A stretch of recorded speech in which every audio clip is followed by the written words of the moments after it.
Ladies and gentlemen, boys and girls, and children of all ages, it is now time for a collect effect, where we show our collection some affection from Power Rangers to anime, Marvel to DC, and sometimes the random pickup. I'm Crazy Normalcy, but you can call me Israel, and today we're checking out In Space Pink from the Power Rangers Lightning Collection. Let's go.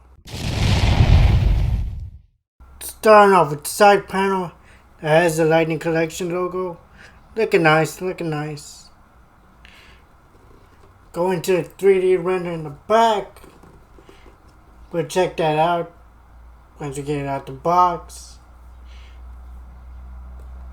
Got the side of the helmet. Loving the detail. Shading. Flip it over to the front. Front of the helmet. The contents inside. Let's go ahead and take it out the box here. So, could we have the pink Space Ranger, or in Space Pink if you prefer, like it says on the box.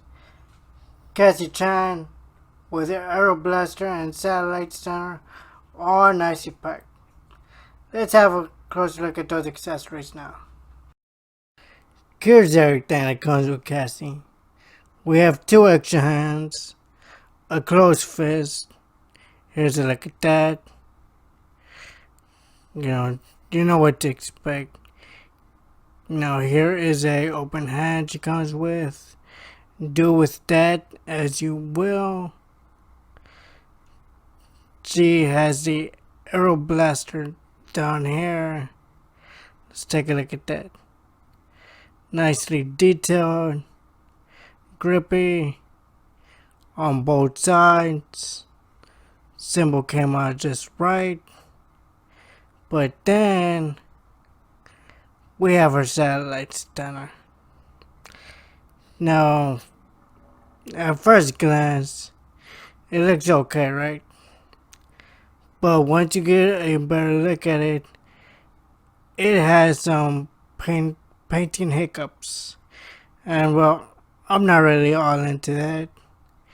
There is some pink on the satellite disc. Yeah, not really feeling that. I attached the effect piece though, which looks nice. Y'all can have a look at that. But let's move on. Take a look at Cassie's head. So, here's Cassie's head. Does it look perfect? No. Is it terrible? No. It doesn't feel spot on, but not too bad either.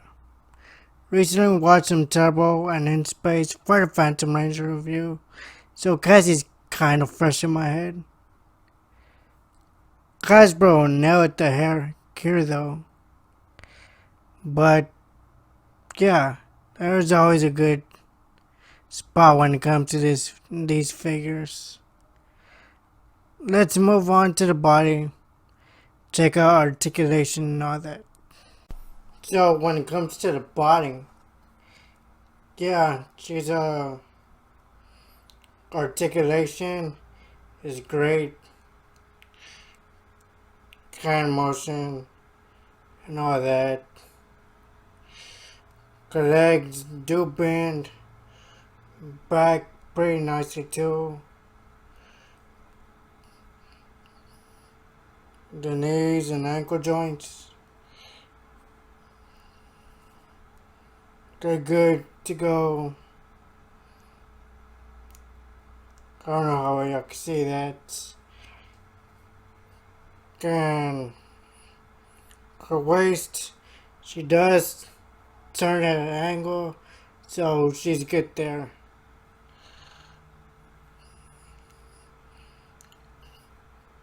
And the best part for me is the neck joint. Her head does not creak and crack like the Tanya figure. I really wanted the Tanya figure to nail it, but she didn't. So articulation wise, yeah, she gets a passing grade. However, there is a however. On the front, the paint application looks nice. But once you turn around, you see some hiccups. Like, for instance, it's not a huge deal, but around the neck, I don't know if you can see it, she does have some marks that go off the chest piece onto the neck. And she has very tiny, noticeable hiccups on her helmet. I'm not a huge fan of that. And there are spots on the shoulder blade. Not sure how noticeable it is on camera, where the paint job is a bit rough. You would notice more once you see the figure in person. Other than that, figure is good, but I can't give it a perfect score. Which sucks, because I really like Cassie, as a Space Ranger. But let's go ahead and give it a pose to close out the video. Like, subscribe, all that. I'll see y'all next time.